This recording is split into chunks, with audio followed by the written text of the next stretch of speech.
Well, ladies and gentlemen, brothers and sisters, children of all ages, welcome back to another episode, I guess you'd call it an episode, of the,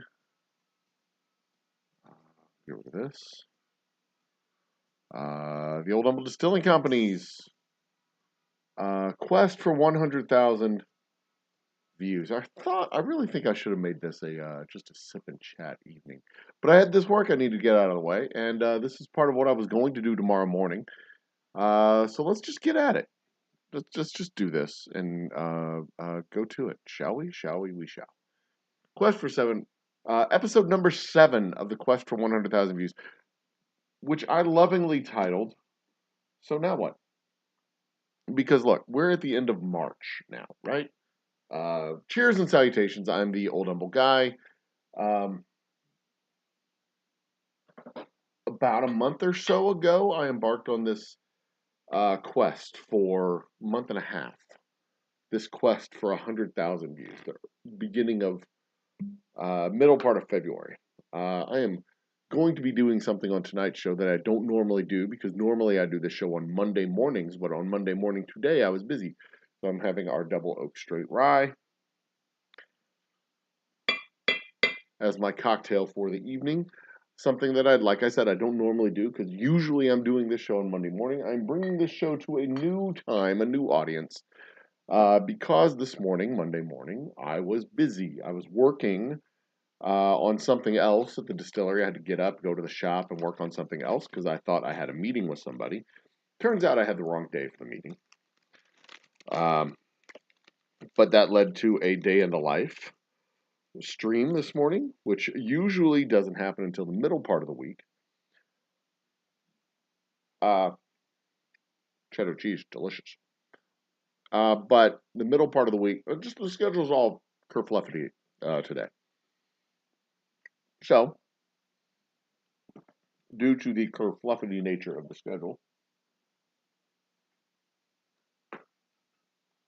we are doing something a little bit out of the ordinary, something a little bit different. We're doing our quest for 100,000 views tonight. Instead of doing it on Monday mornings, we're doing it tonight. I didn't want to do it tomorrow morning, because tomorrow morning we've got doctor's appointments and all kinds of other stuff with the kids.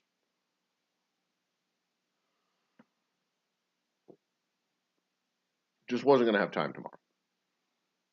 I don't want to get this out of the way. I wanted to do this. I wanted to share the analytics, share the information with you.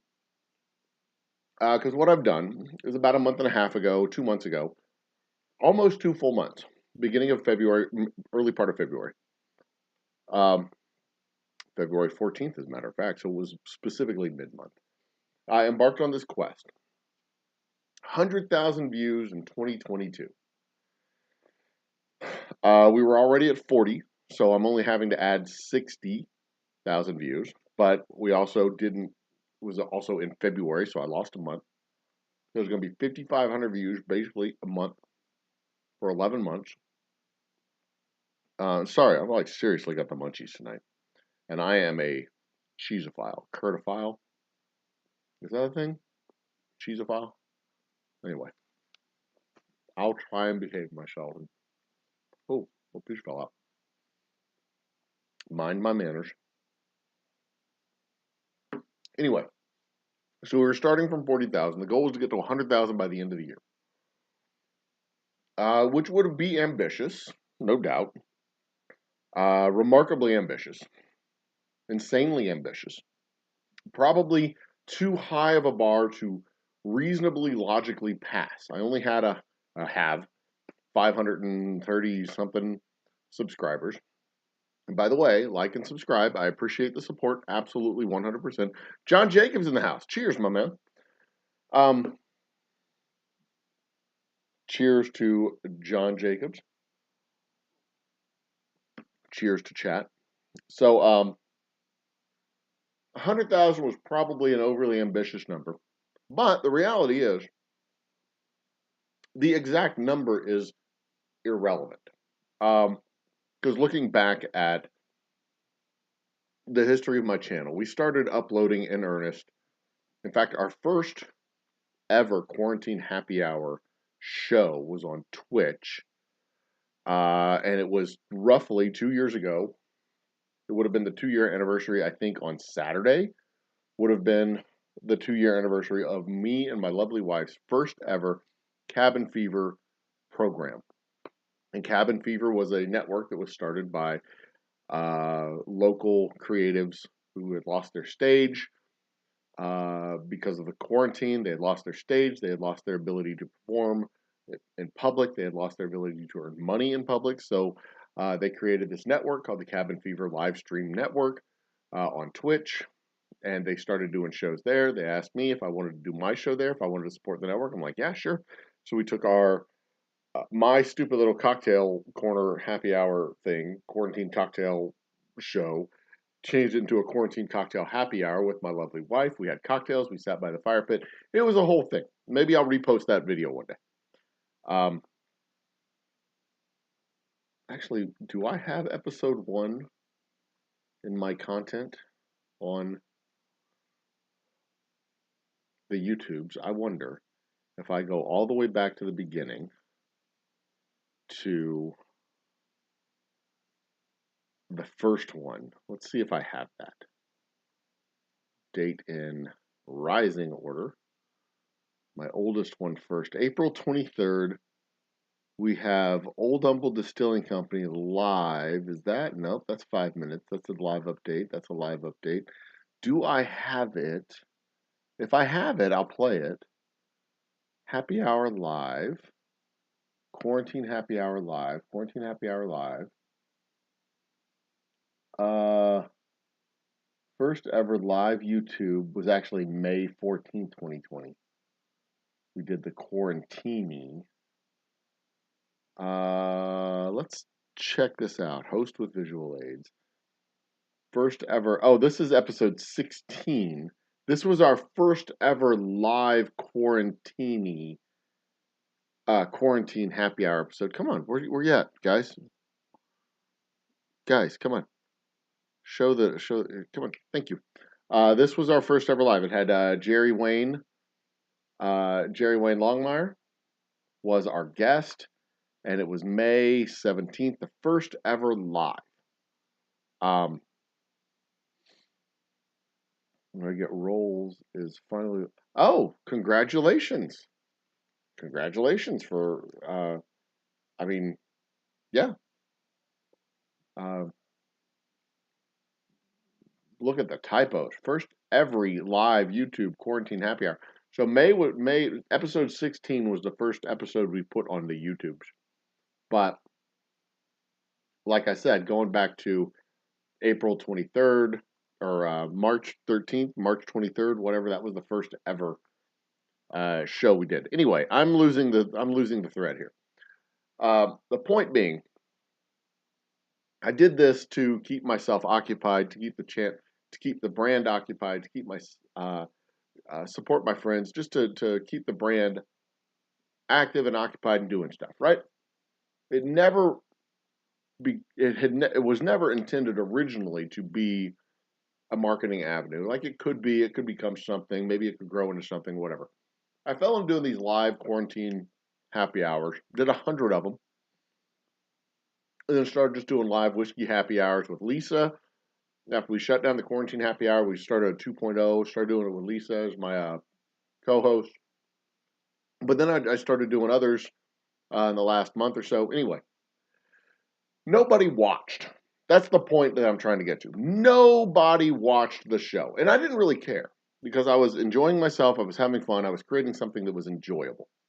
But when I have guests on, like Jerry Wayne, when I have people coming on the show, I want people to be seen on the show. So we're going to start this series on Friday of live at Old Humble, where we have Friday nights live at Old Humble, where we have bands playing every Friday night, and we're going to broadcast out on the YouTube. The goal is to broadcast out on the YouTube. I still need to get some piece of equipment, still need to do some stuff to make sure that happens properly, because right now it's not happening properly. I don't have the piece of equipment that I need as of this Friday. But like literally nobody was watching. Like we had 40,000 views as of the beginning of February, And of those 40,000 views, 18,000 views came from one video, which was an ad that I put like 150 bucks behind at the beginning of 2020. And then the other 18,000 or so, 14,000 or so, another 14,000 or so came from three videos, which were shorts, which just kind of blew up. They got like 13,000 views among the three videos, which isn't like huge, but it's way more than I normally get. So of my 40,000 views, 32,000 of them were from four videos over the course of 2 years, which means basically 8,000 people watched my shows over 24 months. And 24 or 8,000 was really closer to 7,500 divided by 24 months was 312 people per month. Nobody was watching. I joked about it, when guests came on, they're like, "Can I cuss?" I'm like, "It doesn't matter, nobody's watching." And it was an old Letterman joke that he used to do, like, nobody's watching. Doesn't matter. You say whatever you want, if nobody's watching, who cares? But the truth was, like, nobody was watching. And if we break that down uh, to something like, in some months we only did 4 shows. Some months we did twice that, 8 shows. But 300 views in 8 shows. That's like 300 divided by 8, 37 and a half per show. But we did a lot more than 8. Over the course of 100, no, actually we probably didn't. We probably had about 40, between 25 and 40 people watching our show. And we did some prepackaged stuff that we put up, some edited shows we put up. But on average, if I look back at the analytics of our shows, live, what was it? Live upload data? No, I got to go to Google Docs to find out. Docs.google. That's what it is. Docs.google.com. Anyway, it was something like 40 people, between 30 and 40 people watching our live upload or our live videos, which again, not terrible considering the average for YouTube is between 0 and 100. There are billions of channels, billions of users on YouTube, and everybody has a channel. And on average, you're going to get something like 30 to 50. Hi, Ting Ting, cheers. Cheers to Ting Ting, dink. In fact, I'm going to look up that specific number. Average views per video, YouTube. There it is. Google says the average views per video on YouTube, average views per video on YouTube is that it says 9,000, but that can't possibly be right.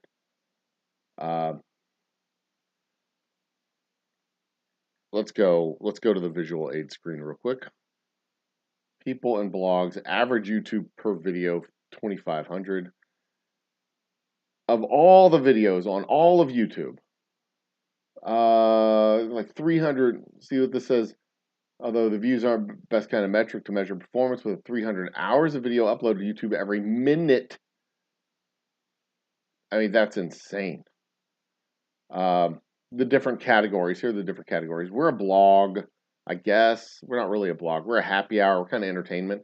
So entertainment, but see, entertainment videos, that also includes SNL and things like that. Did I see covering indoor football? Cheers. Justin Kelm. Indoor football. That is an interesting angle. We'll talk about that later. I mean, we don't really fall into any of these categories of what what you would consider what we do as a video. We're the closest I would call us is entertainment, but we're way below that average. That's probably a very bad graphic. But my live stream data, here it was. My live stream data, I didn't do the data for all. I should have put all of them together because I did live stream and recorded data separately. 16 6,080,000 views. Oh, negative 16 billion. Okay, that's a hell of a number to be negative that many billions. Okay, so this is really teeny tiny.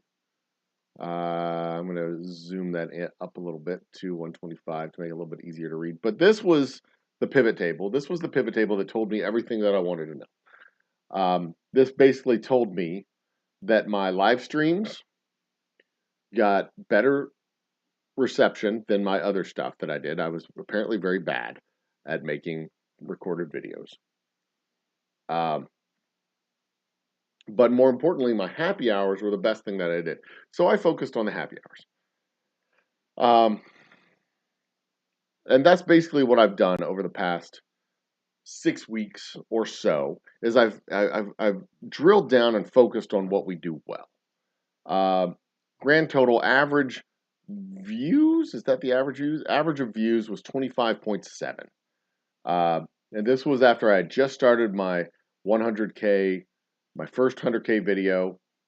Sum of views, we had 4 videos. I got 17 per video. A day in the life, those were popular. Happy hours were popular. Happy hours were popular. The late night lives, which is kind of what this is, but this is also a specific thing. That's what I'm trying to say is nobody was watching. So what I wanted to do was change that metric. And as a business student, as a business owner, the reality is that this is not drastically different than what I do at Specs. Or not drastically different from what any sales guy does in his operation. You are trying to increase your visibility, trying to increase your hit rate. In YouTube world, they call it click-through rate. In at Specs, I call it my hit rate. So every person through the door I engage with, that's your browse feature. Every person who comes through the door, that's your browse feature. You engage with them. The people who click through on YouTube, it'd be the click-through rate. My click-through rate at YouTube would be they come to the barrel to get a sample. And then they try the sample. That means they've watched a few minutes of your video. You actually get the views. They click on it, you get the views. They sit there and watch for a few minutes. And then in YouTube world, they become a subscriber. They like the video, become a subscriber. In my world, they like the whiskey and then buy it. So that's your funnel, your sales funnel, your pipeline, whatever you want to call it. So I'm like, okay, I understand this. There's a way to at least increase the views, because it doesn't matter how good your content is. It doesn't matter what you're doing. It doesn't matter who your guests are. It doesn't matter what you're saying. Nothing matters if nobody sees it. So I says to myself, we need to increase the views. And like I said, 100,000 views is not some magic number. It doesn't mean shit. We started at 40. Most of those 40 came from 4 videos, as I said before. So the goal really is more views, not 50,000, not 90,000, not 150, not 100, whatever. I used 100 because that's a nice, round, even, cool looking number. 100,000 views. Ba-bam! It doesn't have to be 100,000 views. And really, that just means 60,000 views for the last 10 months of the year, 11 months of the year, which we're nowhere near. But what I want is more, because I want my bands to be seen. I want my bands to be heard. I want my guests to be seen. I want my people to be connected to. I want there to be value in coming on the show. If you're going to be a guest coming on the show, I want there to be some value. If you're going to be a viewer coming to see the show, I want there to be some value. If I'm going to be doing the show, I want there to be some value. I don't. In the grand scheme, I don't mind doing this to an empty room. I'll do this to a fucking empty room all day long. I don't care. I've done it with an empty room. I've done it to an empty room. I've done it to a full room. I've been on a stage and I did stand up in front of 1,500 people. I don't mind doing full rooms. I don't mind doing empty rooms. I'm good either way. Because I know in the long run, These videos will eventually get seen. The brand will get noticed. You know, we'll do what we need to do. And maybe some marketing guy comes and says, you know, I can help you with that. And I'm like, okay, let's partner up and whatever. You take the monetization. I'm cool. Whatever, fine. Because ultimately, my job is to sell whiskey, not sell YouTube videos. Anywho, I want there to be value. People come on the show, I want there to be value. And in order to get the value, I at least want them to get eyeballs. I need to tackle the first part of the formula and get eyeballs to see the shows. So let's go. Come on. Let's figure out how to work the algorithm. Let's figure out how to pull the levers. Let's figure out how to do the things that need to be done. So first off, I start watching all of the how-tos, all of the tips and tricks, all of the videos that tell you how to make your channel and how to improve your channel, how to get views, how to get subscribers, how to do monetize, all the stuff. There's a whole lot of shitty. There's a whole lot of advice first. There's a whole lot of bad advice, really bad advice. Not even like a little bit bad. I mean, like it's horrible advice. Like hire a gigger from Fiverr to monetize your channel. Terrible advice, because these guys will take your video, put it on a loop, plaster it all over the Reddit boards.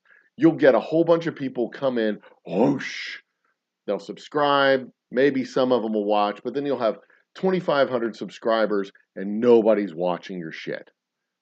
And now you're trying to work the algorithm with an unconnected audience that's not engaged, that doesn't care about your stuff. You're getting videos with no views, and it's just the algorithm is shutting you down. The almighty algorithm is just shutting you out and shutting you down. Because there's three things that the algorithm cares about. They care about the keywords, obviously, because they're going to connect up people to your keywords based on what they're interested in. Like a little tendril of webs going down. They're looking for, stock car, race car, whatever, conspiracy theory, whatever it is, whatever nonsense it is that they're looking for. The little tendrils goes down and tries to pluck them up and connect you with the videos that are connected to the tendrils. But they're also, in order to promote they're looking for good videos, and they have metrics to measure the good videos. And that has to do with audience engagement, audience connectivity, audience retention, all that other stuff. And if you've got this big old audience that's not watching your videos, you get pushed to the back of the line. If you have this big old audience that's clicking in and not sticking around, you get pushed to the back of the line. So that's part of the algorithm issue. But the first part of that is getting connected to your audience. And so that was what we did, of getting connected to our audience using the basic stuff. Better thumbnails, better titles, better descriptions, and better keywords, using search engine optimization, keyword optimization, using better keywords, better titles. All that stuff is better is a terrible describer all by itself, because better doesn't really mean anything unless there's a context of which it's better than. And some of the really good stuff, we use TubeBuddy and use their tips and tricks to improve those things that are supposed to be better. But the good advice was faces, facial expression, big fonts so that they can see what you're doing, like this. Big words so they can see what you're doing, big fonts, facial expressions. Mine's this smarmy little smirk there because I'm being a douchebag. And actually, my quest for 100,000 views, I'm specifically not in my old humble guy costuming. It's me, just me, like me, the old humble business guy. Polo business hat. I take off this and I shine. I take this off, and Chris Walker picked on me for going into G.I. Jane, and then maybe Will Smith will get mad because I put Jada Pinkett's name in my mouth, and that whole shit is fucking lunacy, and I don't care. That's all that I will mention it. I will, however, make it a point for every day this week to say Jada Pinkett's name and make a joke regarding that. Like, she and I, we use the same barber. It's true. Anyway, come at me, Will Smith. Fuck you. I don't care. You and your emasculated, toxic relationship trying to show off your manhood. I don't give a flying.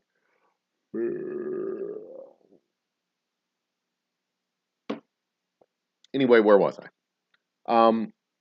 So yeah, first step was get more views. But that's not even the best advice. The best advice that I got, uh,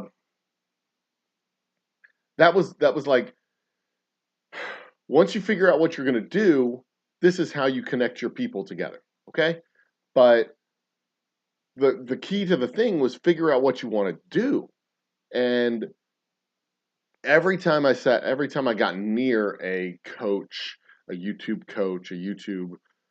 counselor, whatever they want to call themselves these days, YouTube uh, consultant, whatever you want to call it. There are these people who are out there. They could not wait to spit out the words niche and find and your, which is just fucking infuriating because they don't ask you what you do. Well, one of them actually asked me what I did, and I answered the question really poorly. But he could not wait to open up his can of answers and pull out his spam and drop it there on my desk and say, "You need to find a niche." I mean, and the reality, though, is you kind of do on a channel, but it's not so much finding a niche as it's just finding your theme for your channel because we do everything. We do science, we do technology, we do futurism, we do philosophy, we do theology, we do hell, we do Ukrainian war or the Russian war in Ukraine updates. We do all of this stuff, of course, and we also do whiskey, but we're not a whiskey channel. We're a channel sponsored by a whiskey company. In the same way that soap operas were not operas about soap, they were operas that were sponsored by soap companies, dish detergent companies. We're a channel that's sponsored by a whiskey company. Uh, Needless to say, we're a whiskey company too. But we do Dinsey. Yeah, we do Dinsey too. Uh, Thank you for pointing out the typo. Yes, we do that. But we is that still on the thumbnail? I bet it is still on the thumbnail. I need to fix that. But we do everything. And I wasn't going to niche myself into just trivia or just but when I started thinking about what we did well, and I go back to that pivot chart that I had, what we did well was live, happy hour, talk, bringing on guests, doing a variety of different things, but live happy hours. That's what we do best. Live happy hours, a day in the life, behind the scenes stuff, so you can see, and then live music was probably the third most effective thing we did. But all three live. We did live shows, live happy hours, so I kind of leaned into that. That was one. Okay, boom. I've got the theme. I've got the idea. I've got the thing we can focus on. I'm going to focus on that. So I went back through all of my old videos, cleared out most of the ones that were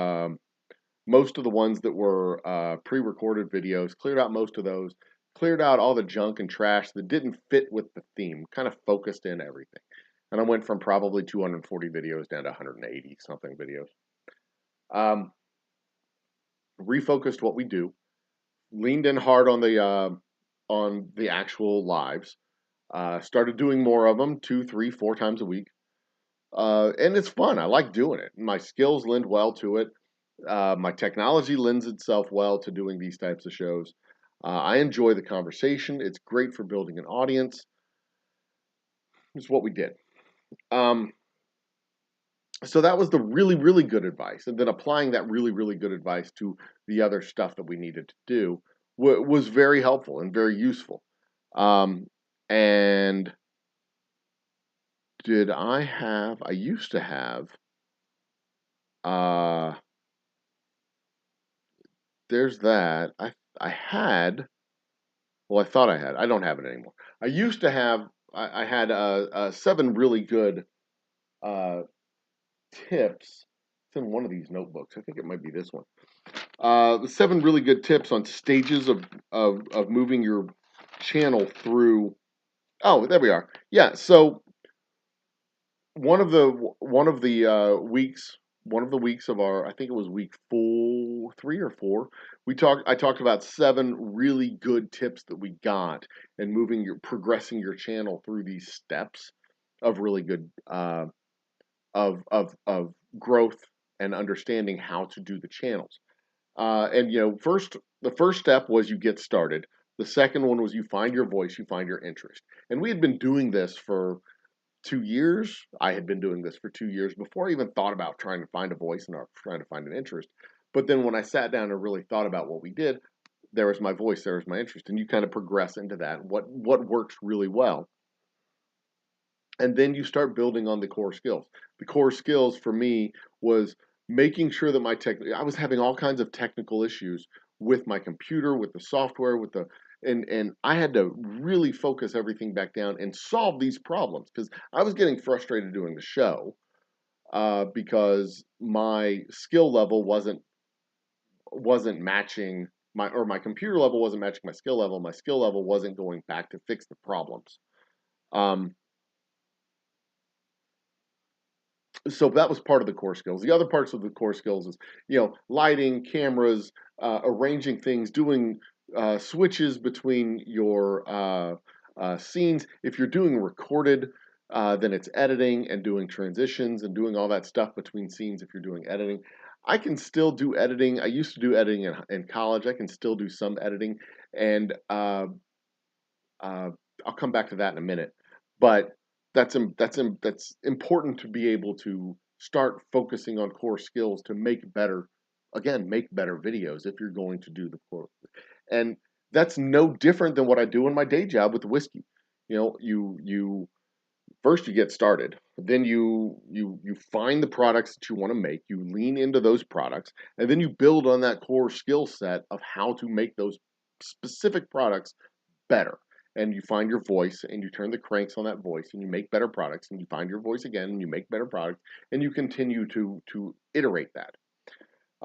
But then at some point after that, you transition from making videos for your own happiness and your own joy, kind of like where I'm at right now, where I'm transitioning from just making content for myself to making content for others to enjoy. Um, Not just me, but because, like I said, I do it to an empty room. I've done it before, I'll do it again.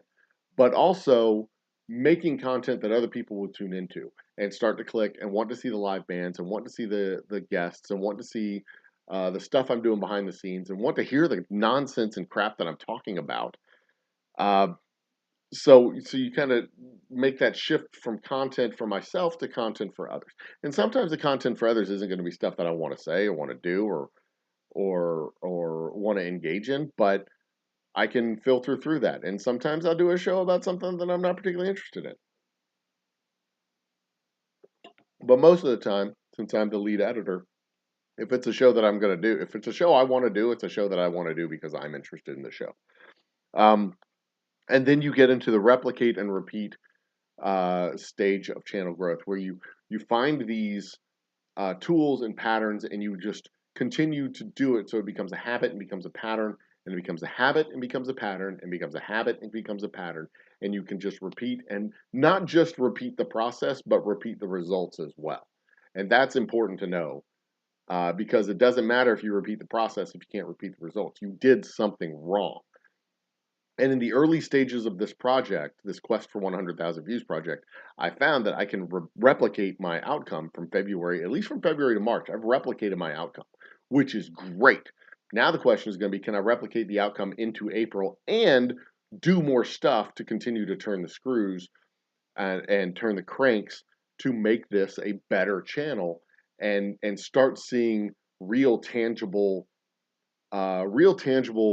channel growth to go with the foundational growth that I've already seen in the first 6 weeks or so.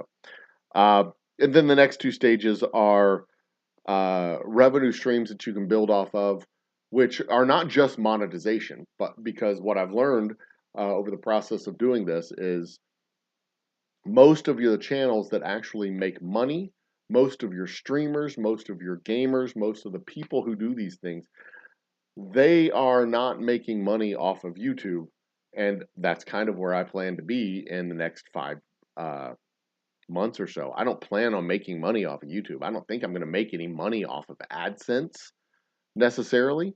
I expect I'll do like all the other streamers and gamers and YouTubers and Twitchers and whatever else. They sell merchandise, they sell T-shirts, they sell hats, they sell plushies, they get memberships, they have donations, contributors, Patreons, all the other revenue streams. They kind of build out this universe of revenue streams. And the AdSense revenue, the monetization revenue from YouTube is like this little bitty sliver. So like you get $5 or $10 a month from YouTube from your monetization. And then you sell t-shirts and you sell hats and you sell, so we at the Old Humble Distilling Company, I have hats, I have t-shirts, I have tank tops. Most importantly, I make whiskey. I sell whiskey. All the other shit is secondary. This is entertainment that connects you with our brand, which hopefully will yield hats, t-shirts, all that other subsequent sales. And then maybe we can do some members only room stuff that special tastings connected to special blends and special brands and whatever. We could always, I don't know, ship out some sample bottles of some stuff that we're working on and have a private taste along or a public taste along with private members. I don't know. We'll figure something out. But that's only if we get past the 1,000 subscriber mark, which I'm not sure we might. I don't know. Maybe we do, maybe we don't. I don't know the answer to that question. That's not the ultimate goal. The ultimate goal is and remains more views for my guests and all that other stuff. Excuse me. Another sip of my mostly water. So where have we come? Where have we come from? Where are we going? So let's go over to our visual aids tab here. This is, what is that in the background? What is going on back there? This is trash. That can go away. Wait, which one's trash? That one's trash. That one can go away. Bye-bye. Yeah, get rid of that. Bye.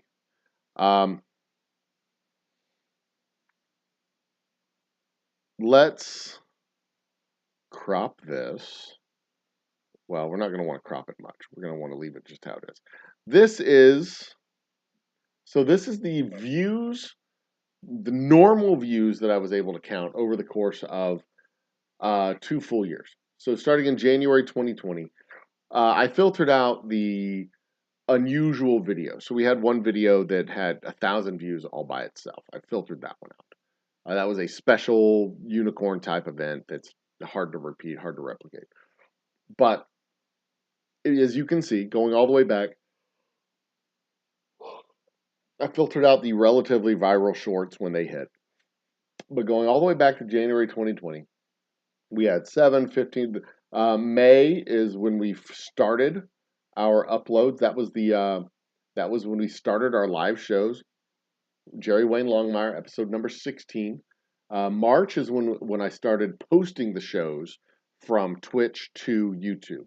And you can see 7, 15, 66, 36. We jump up in numbers real quick right in this area right here. But like I said, the average was something like 300 something a month.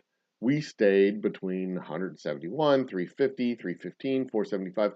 We stayed right down in there in that 150 to 350 range pretty consistently. But big change comes in January. We tick up a little bit, but in February 2022, second best month ever. We jumped up from 619 to 783. The best month ever was October 2020 when we had 803 views in the whole month. And some of those were shorts as well. But we are, as it stands right now, 28 days into March, 27 days. This was as of the 27th, 647. So we're on our 4th best month ever right now. There are 3 months, that number 3. There are 3 months that are ahead of, I can make this bigger. There were 3 months that were ahead of where we were or where we are right now. And I've got Monday, Tuesday, Wednesday, Thursday. I've got 4 days left in this month to push us up over. The goal is to get the best month ever. 804 would be the best month ever. Uh, 784 would be one better than last month. That was always Jerry Lewis's goal for the MDA telethon, was $1 more than last year. You kids these days, y'all don't know what the hell that is. It was always $1 more than last year. So our goal this month is one viewer more than last month. But also, best month ever would be 804. That's where we're at right now. I feel fully confident. I have a Ukraine update show tomorrow on Tuesday. I've got happy hour on Wednesday, which I haven't decided on the topic yet. It may be, can money buy happiness? It may be maybe a math topic. It may be another flat earth topic. I don't know. We'll see. Or a round earth topic. I don't believe in flat earth. I'm a round earther because I'm a human being who's smart, has a brain that works, and I can look outside and see that the fucking earth is round. It's not complicated. That's also a trick that I'm using. I mean, as long as people are willing to engage with my stuff and tell me how wrong I am about the earth being round, I'm willing to make more videos about the basic knowledge of the earth being round, just to troll these idiots. And if you get offended because I call people who think the earth is flat an idiot, good. I'm okay with you being offended about that. I really am. So, that's where we stand right now. In order to get the best month ever,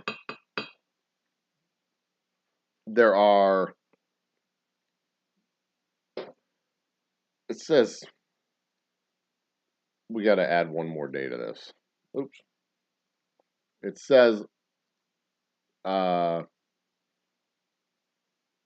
today minus F27 plus 1.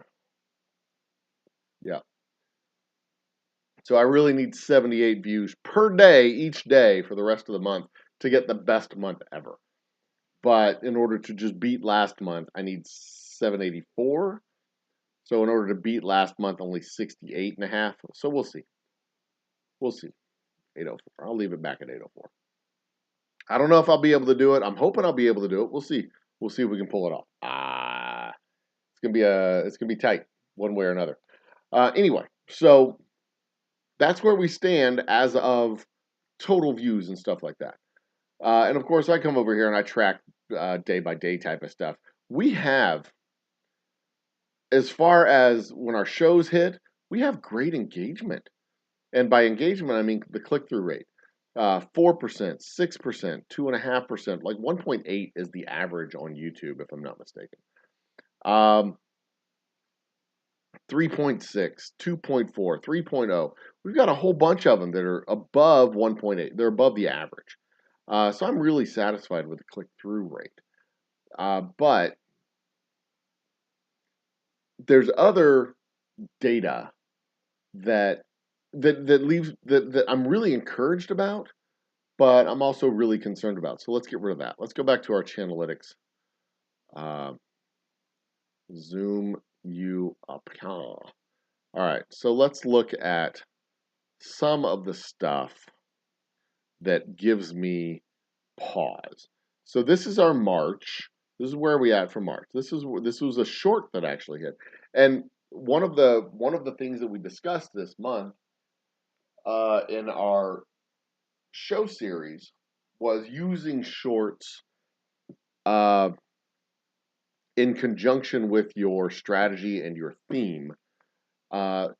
It's basically a 15-second spot, which is what you see before every single YouTube video, every single monetized YouTube video, a 15-second spot, or a 60-second spot, which is what you see on Super Bowl Sunday, for crying out loud. If you don't think that a 60-second spot is valuable for building your channel and building your brand and building your theme and building your voice and your audience, then you basically don't understand the single basic thing that everybody who works in TV has understood for 80 years. It's extremely valuable it's extremely valuable real estate. It's an extremely valuable resource. And but only if you do it the right way. And the right way to do shorts is make sure that the video is in keeping with your theme and steering people towards your mainline content. So my mainline content is these 1 hour shows that or 2 hour shows, these long form live shows that we do. In fact, think of Saturday Night Live. Saturday Night Live's main form product is their hour-and-a-half Saturday Night Live show. Skits, sketches, bands, monologue, weekend update, all the whole nine, right? So what do? They take each one of their sketches, they break it out, plop it onto the YouTube. You can watch the sketch, find it's funny, go watch their show on Saturday night.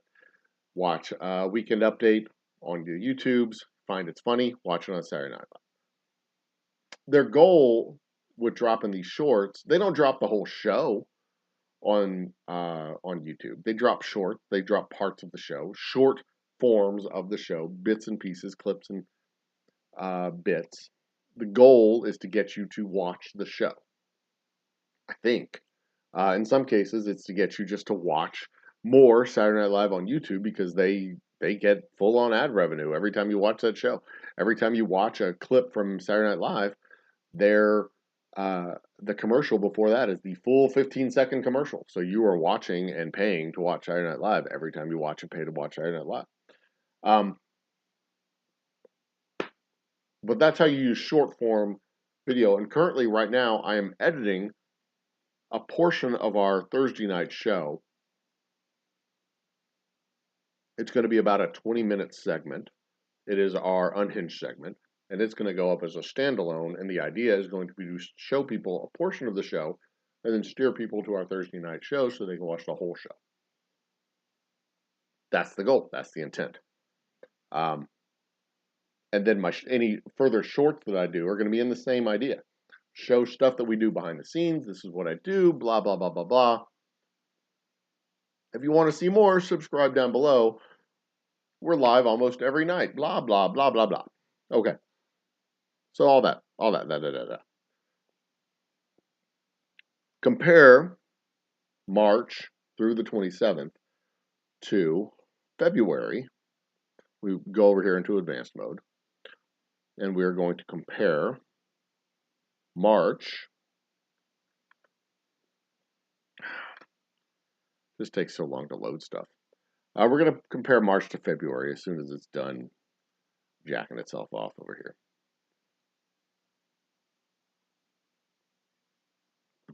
But the point is, well, the year-over-year comparison doesn't matter. We're just going to focus on the month-over-month comparison. Let's get back down here. Our month-to-month comparison, where we have March 1 through 27 and February 1 through 27, custom. February 1 through 27. February 1 through February 27 apply. Okay, and then our traffic source. I did drop a couple of shorts down this month just to get the numbers there because we had 100 views from shorts last month. I figured I'd get 100 views from shorts this month. Look at my traffic source, and you can see everything is fairly comparable. I mostly replicated February. We had more videos in February, so the numbers, it's a little bit higher. On the February is the purple. So it's a little bit higher in February because we had more videos. But I did better on the shorts feed this month. Channel pages, all that stuff. Channel pages are really close. YouTube search is really close. Everything's really close. So I'm really satisfied. Even though we had 100 more views over in the February side, where's the difference in 100 views? 50 of them came from suggested videos. No, that was 20 views from suggested videos. Sound page was about the same. Everything was really close to about the same. And you know, it's just a little variance that accumulated over several categories. So all in all, I feel very confident that we replicated what we did in February and we're able to reproduce it. So I feel really good about what we did this month, what we managed to do. And here's some other really cool things. Subscription status, views based on subscription status, really similar as well. And what this actually tells me is half the people who are watching the channel are subscribers. Half the people are not subscribers. And I've seen that number way, way, way, way skewed towards the non-subscriber side on other channels. I like that it's about half and half, but that's also telling me I'm not getting into a market that's not people who already know who I am. If you're not already subscribed, there's about as many people who are, who are not subscribed, who are subscribing. The non-subscribers are jumping in. But then when I look at the other thing that just fascinated me was the actual watch time. Where did it go? Subscription source. Where was it? Video more. That's the one I was looking for. It's the watch time that I'm looking for, and I'm not seeing it. So y'all can yell at me for being a boober. Boober? A doofus. Translation, in-screen. And that's the other thing with live stuff. I haven't been doing in-screens. I haven't been doing a lot of stuff. Viewer, traffic source, video. Where? Oh, here it is. That's what I was looking for. Subscription status, views by. It's this thing that I'm looking for right here. So subscription status, but I don't want views. I want watch time by subscription status. This is really fascinating. 2/3 of my watch time is coming from subscribers. So only 1/3 of my watch time, even though half of my views are coming from non-subscribers, 1/3 of my time is coming from subscribers, and 2/3 of the time is coming from actual subscribers. And that's up, I believe. No, it's about the same as it was in February. It's just more time is, and that's actually something else that I found to be fascinating. I have more time in the videos, even though it's fewer views. So I'm getting more quality engagement with my audience this month than I was last month. I'm not going to keep harping on this. But it is fascinating to me, and I hope it's fascinating to y'all. Like the stuff that works, the stuff that I have found that works, that I've worked on. Actually, I want to see one more thing in advanced mode. I want to compare watch time because I only compared views. I didn't compare watch time between March and February. So I want to check that out one more time. Period over period. So just indulge me for a moment. Views, watch time compared, not by video, but by traffic source. And then fix the dates to February 1 through 27. Yep, watch time is up this month compared to last month, which is also very fucking cool. Come on. Nope. 1 through 27. So watch time is up this month too. So the next step in this process, I think, is this part that I was talking about where I focus on core, where I build my core skills and transition to making content for people, content for my audience versus content for myself. To work on increasing all of this. The watch time, increasing views, increasing watch time, increase views, increase watch time, and then presumably what follows next? Subscribers. that conversion process. Get them converted from being people who stop by just to check it out to actual subscribers who want to stick around. And in the traditional marketing world, you want to touch customers' eyeballs and earballs. I think 3 or 4 times a month within a 4 week period to get them to buy your product. I think it's 3 or 4 times, maybe it's 3 or 4 times in a 7 day period to get them to buy your product. So you go at them with uh, internet, print, TV, radio. And if you hear a radio ad on your drive time to work, you hear a radio ad on your drive home from work, you hear a radio ad, or you get a Facebook mention, a Facebook ad, something that pushed to your phone, then you get that's three. Then you get then you get nothing else for the rest of the day.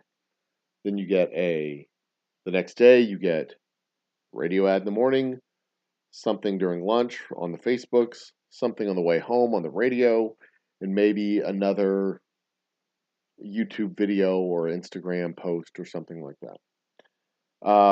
You just touch them and trickle it out, steady, steady, steady. Then on Wednesday, there's a flyer in the mail. Somebody talks about them. You hear it on the radio, and then by the time you get to the store on Friday or Saturday, and you're looking to buy something, well, I heard of this pasta sauce. Maybe I should give it a try. Or I heard of this. I heard of this new cereal, or I heard of these new baby wipes, or I heard of this new whiskey, or whatever it was. And that's how you do it in the real world. In the YouTube world, I don't know how many times you have to touch someone's eyeballs and earballs with your product, and our product specifically being the channel, the videos that we're making on the channel. But I do know that you have to consistently produce stuff to get people to engage. Uh, it helps to have high engagement stuff to begin with, but you have to keep poking them, keep poking them, keep poking them, and get them to join over. And we've done that a little, but we need to do it better. And they teach you when you're a little baby student in business school, they tell you if you can measure it, you can manage it. If you can manage it, or if you can measure it, you can monitor it. If you monitor it, you can manage it. And if you manage it, you can improve it. Or to stay on the theme of M's, make it better. And that's what we're doing. Measuring and monitoring and managing to make it better. But yeah, I think that's kind of where the phase we're in now is to figure out how to make stuff that engages better. And if you look at this particular chart here, the thing that engaged really well this last month was this one, the 115. That was a day after a short, but that was also my. Can we explain this Ukraine stuff yet? I don't think we really can yet. But then there was another happy hour the next day. This was Sunday, Monday, Tuesday, Wednesday. I was out of town, or intended to be out of town. I was in Austin on Wednesday.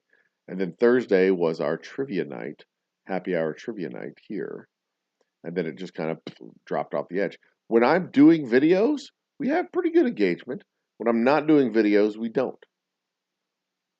And you can see that in the pattern in March. Videos, no videos. Videos, no videos. This was the week that I was on vacation. Then we had videos, then we had no videos. And what this chart is actually telling me is that I need to do another Ukrainian show. And guess what we're doing tomorrow night? We're talking about the history of Ukraine and Russia and the interrelation between those two people and why Vladimir Putin seems to think that Ukraine and Russia are the same country, even though they are definitely not the same country. They are distinctly different people, they're distinctly different people groups, but they do have a common history and a common ancestry. And it is fascinating. I shit you not, this stuff is fascinating. I mean, I was all in reading about it. I wanted to know more. Every second that I flipped a page, I want to know more about this shit. But we'll talk about all that tomorrow. It's a fascinating story. It's a fascinating history. And it was a joy to research. Much more of a joy to research than nonsensical flat Earth theories. But that gets engagement, so I may do another. There's another piece of evidence that I want to drop down on the world that doesn't believe this shit.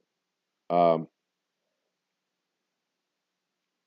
about last week we talked about common observations of the Earth being round and how you can literally go out on your front lawn at the middle of the night, look up at the sky, and see, literally written on the face of the moon, evidence that the Earth is round. And Bourbon Bounty or Bourbon Bites, one of those two guys asked me, "Why are you trying to debunk something that only 7% of the world believes?" And I'm not so much debunking it as I'm just reinforcing the basic touch points of the stuff around us. I find our universe to be beautiful, absolutely beautiful. I find it to be beautiful. I find it to be fascinating. I find it to be engaging on a level that touches my soul. This is my light. That's bright as fuck. Knock that down a couple taps. I find it to be beautiful, engaging in a way that touches my soul.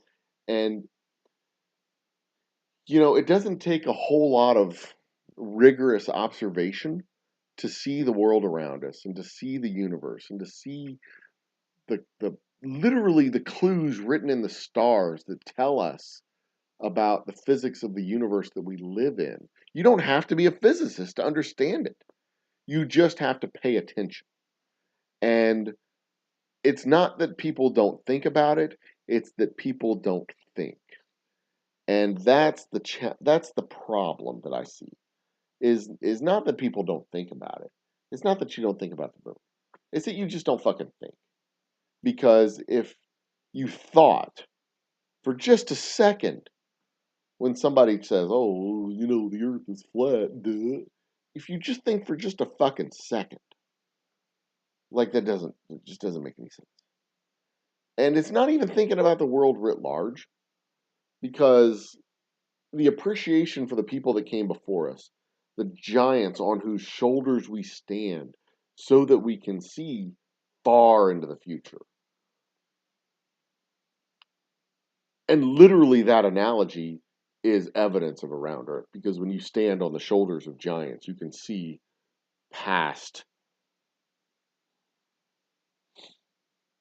Like if the Earth is flat like this, and you stand at a height, you cannot see farther. You can see a certain distance farther, but if the Earth is round and you stand on the shoulders, literally on the shoulders of giants, you can see even further, because you can literally see past the curvature of the Earth.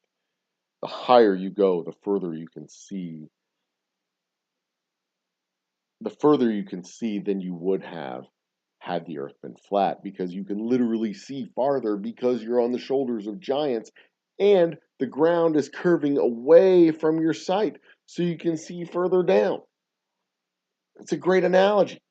But more importantly, because of the work done by people before us, we know how to calculate the width, the circumference of the Earth using shadows that the sun cast that could only cast shadows if the Earth is round.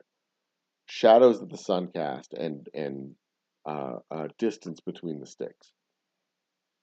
We literally know that if I head west from Houston, I will end up back in Houston from the east.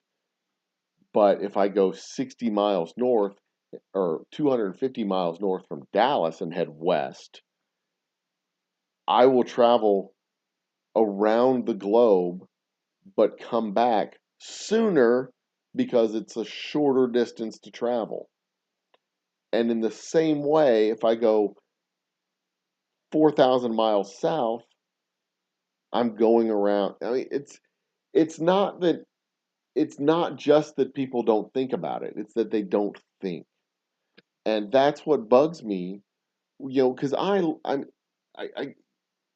when I spend a week literally sleeping under the stars, and I look up to the sky, uh, 0 hour is kicking your butt. Sean, you have to explain to me what you mean by 0 hour, because I know 0 hour is a movie. I think it's a movie. You got to explain to me a little bit more about 0 hour. Is 0 hour midnight? Is it midnight where you're at? I need to know more. Please tell me more, Sean. Um, but when I go out and I spend a night under the stars, literally under the stars, looking up at the sky, it's it's a beautiful mosaic of not just history. I mean, you look up at the stars and you're literally looking into the past. You're looking into the history of your universe. And it's there and it's looking back at you and it doesn't give a shit about you.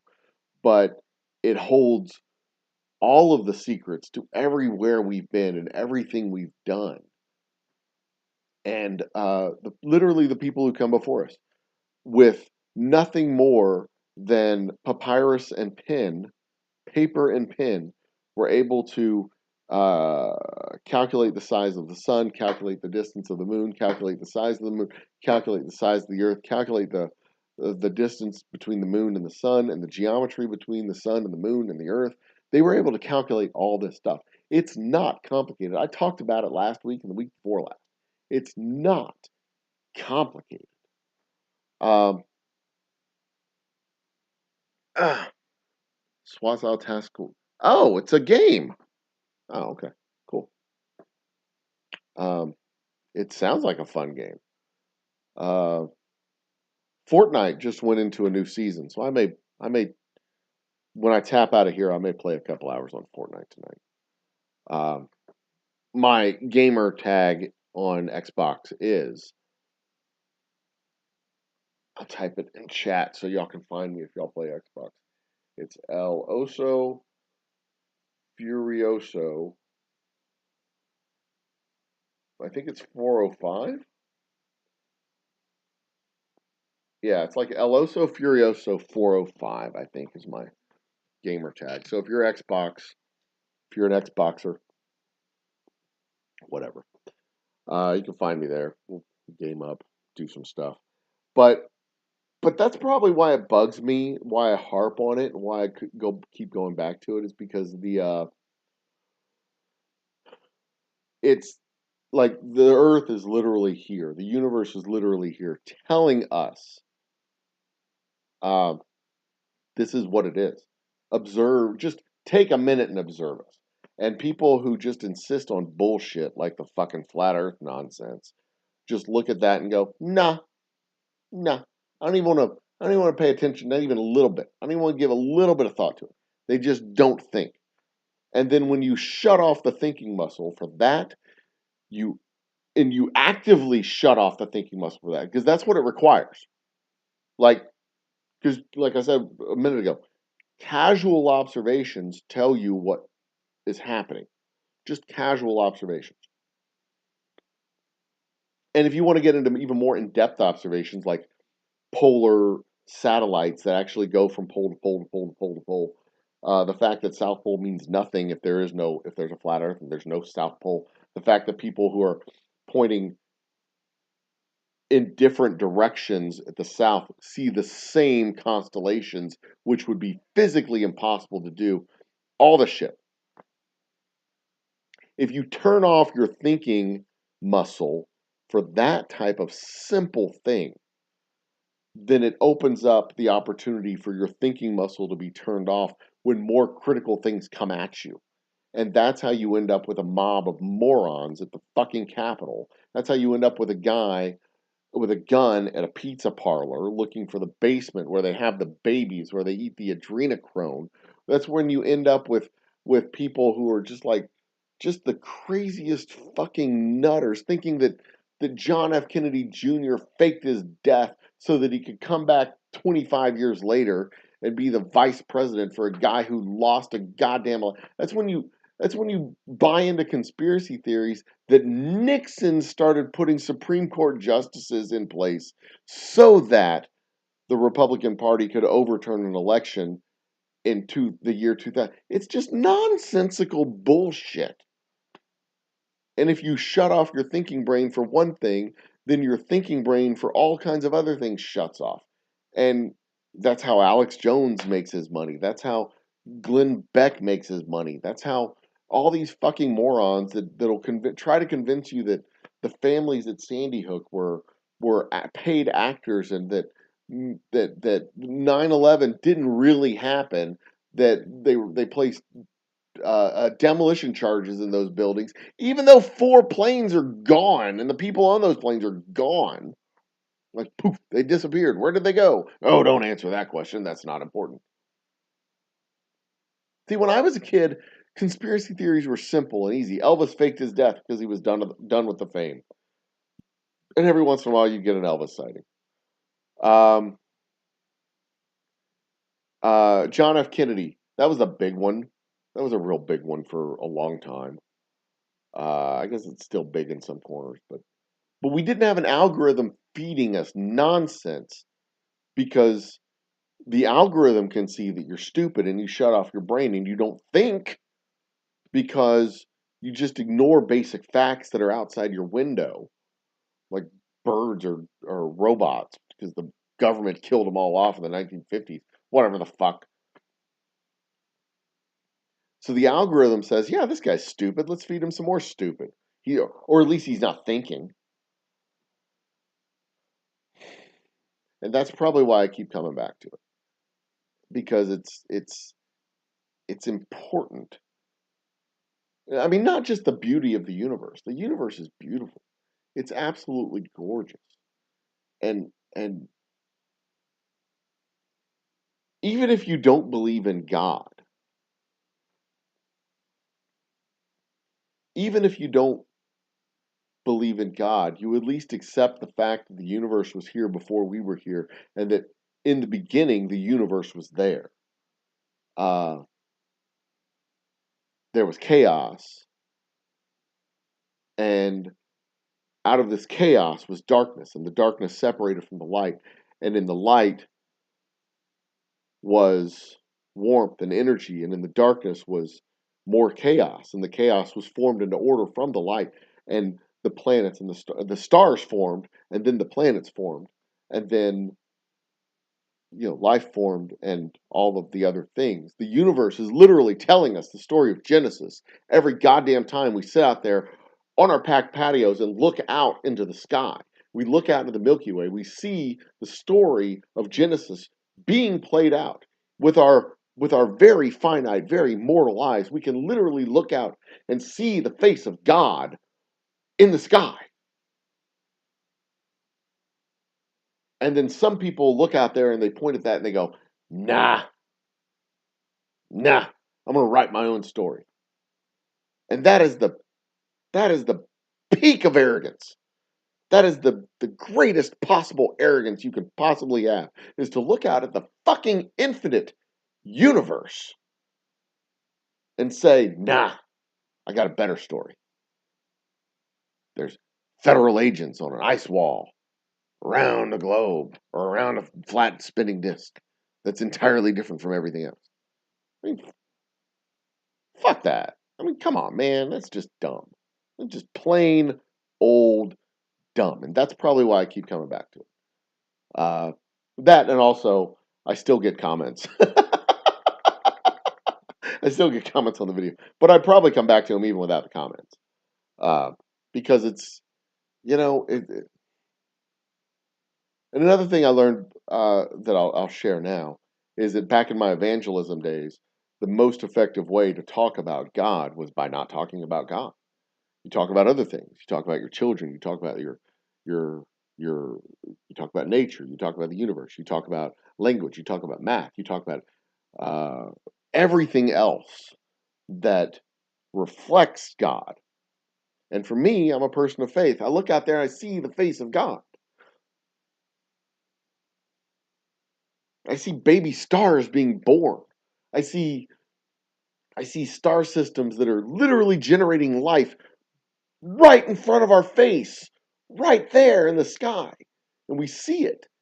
And it's awe-inspiring. It will drive you back on your heels if you let it.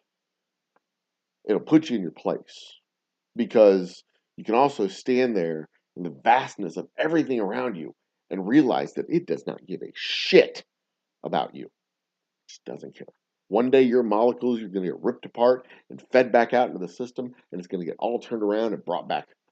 It doesn't care that you're there. It literally does not care. It can do it without you. It's done it without you for billions of years, and it will do it without you for billions more. And we are blessed to be able to sit here and observe it and understand, try to understand its secrets, to try to discern what's out there, to make up stories about what's written in the little dots that are in the sky, to make up fairy tales of Orion fighting a bull and his dogs behind him chasing a rabbit. We're blessed to be able to make up those stories. But when you take that blessing and you turn it into something as banal and corrupt and disgusting as just a flat disk of an earth that is completely different from everything else in the universe, it's just gross, contemptible. It's just it is that. It's contemptible.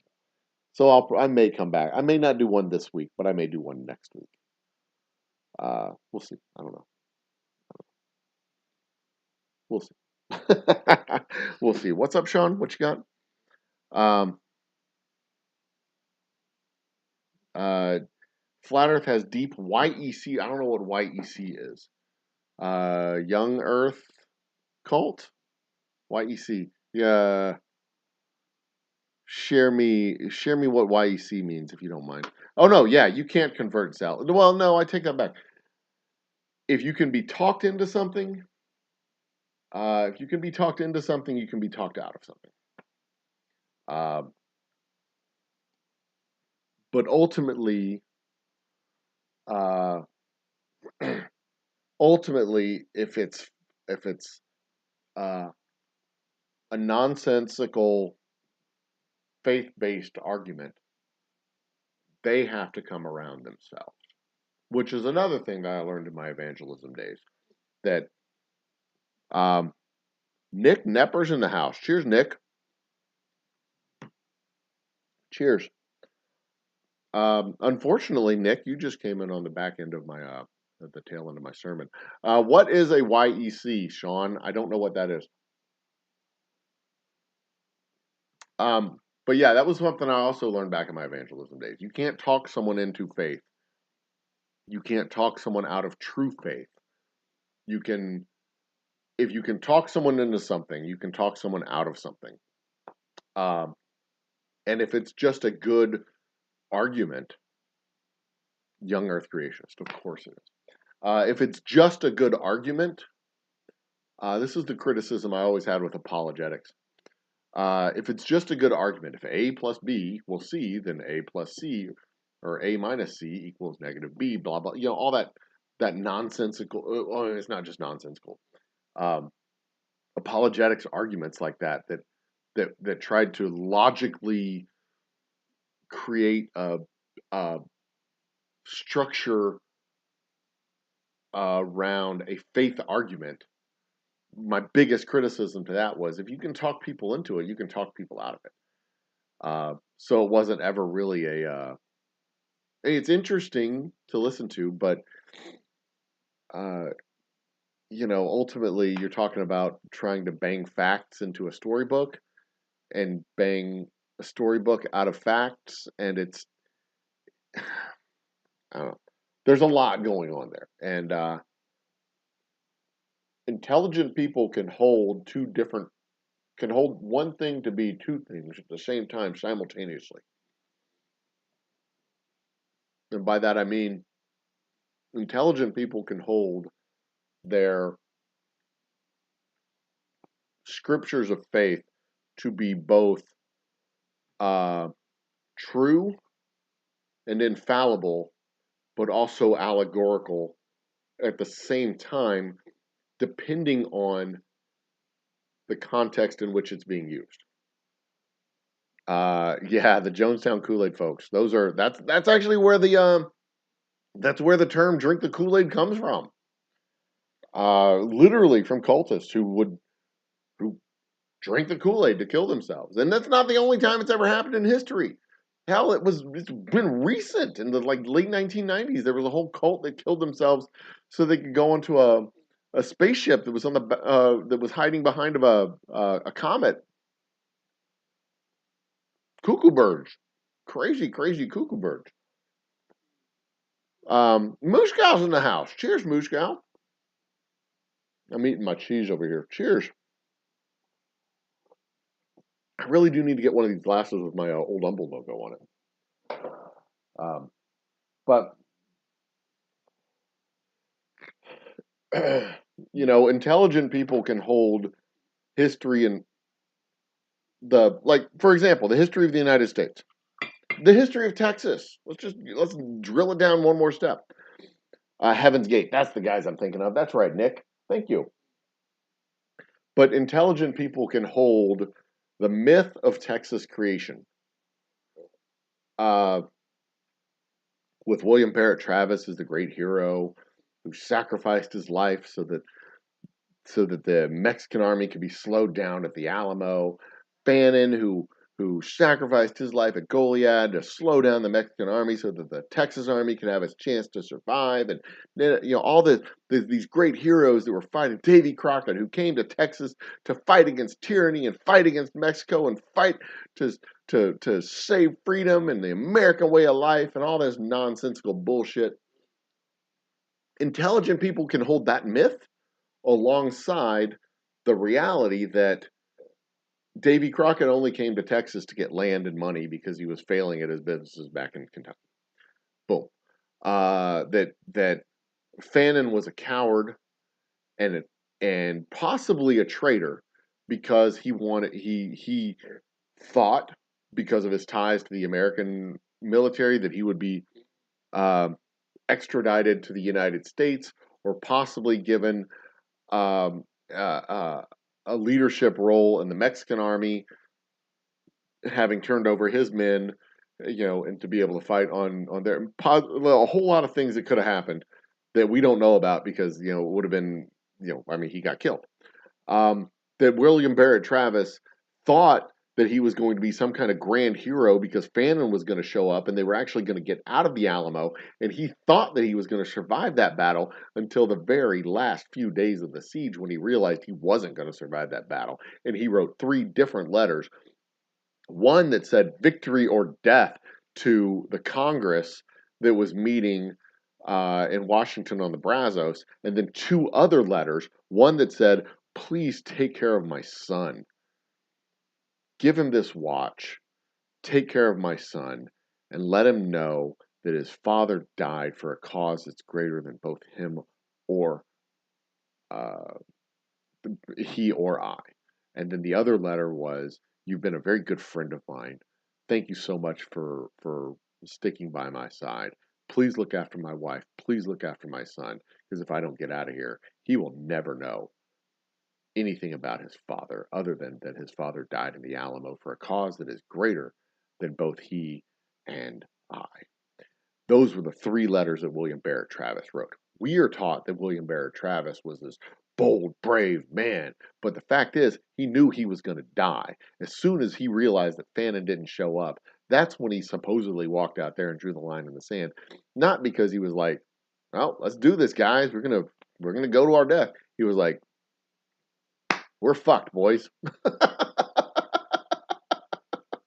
He knew it. And that's, we had our chance to get out, but we didn't. We're fucked. Sorry. And maybe the line in the sand was, anybody who wants to fight me, go ahead and cross this line. I don't know. I don't know what the actual line in the sand was all about. The only difference between flat earthers and Jonestown is flat earthers are smart enough to know how to mix Kool-Aid.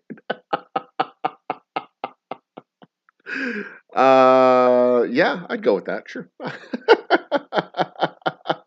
That's fair. Creation of Exxon, yeah, Humble Oil. That's another creation story. I mean, businesses. Oh my God, and it is rampant in the whiskey industry. Creation stories in the whiskey industry are legion. Like, ask yourself this question: have you ever heard? Like, we know the story of Uncle Nearest, right? Let's say, let's. I'm going to ask that question first. If you do it, the story of Uncle Nearest. There's a brand of whiskey out there from Tennessee, Uncle Nearest whiskey. Uncle Nearest was the slave that taught Jack Daniels how to make whiskey. Jack Daniels famously ran away from home, lived with a Baptist minister who taught Jack how to make whiskey. Except it wasn't really the Baptist minister who was teaching Jack how to make the whiskey. It was Uncle Nearest, the slave that was owned by the Baptist minister, who taught Jack how to make the whiskey. And we know this because you look at Jack Daniels' website, and Jack Daniels' website tells you all about that now. You go to Uncle Nearest's website, well, Uncle Nearest's website tells you all about that right now. Uncle Nearest didn't exist until 2016. Yep. 2016 is the first public mention of Uncle Nearest. It was a story that was New York Times, if I'm not mistaken. Uncle Nearest he may have been a real person. How many times you heard that in other contexts, right? Oh, he may have been a real person, might have even been a good teacher. Uncle Nearest may have been an actual real person. But as far as the actual lore of Jack Daniels, that shit didn't exist until 2016. So there you go. That's just one of many examples. The Bullet brand, complete and total fabrication from Diageo. Um, uh, uh, the Sazerac brand, complete and total fabrication. Hell, there's portions of my brand that are complete and total fabrications.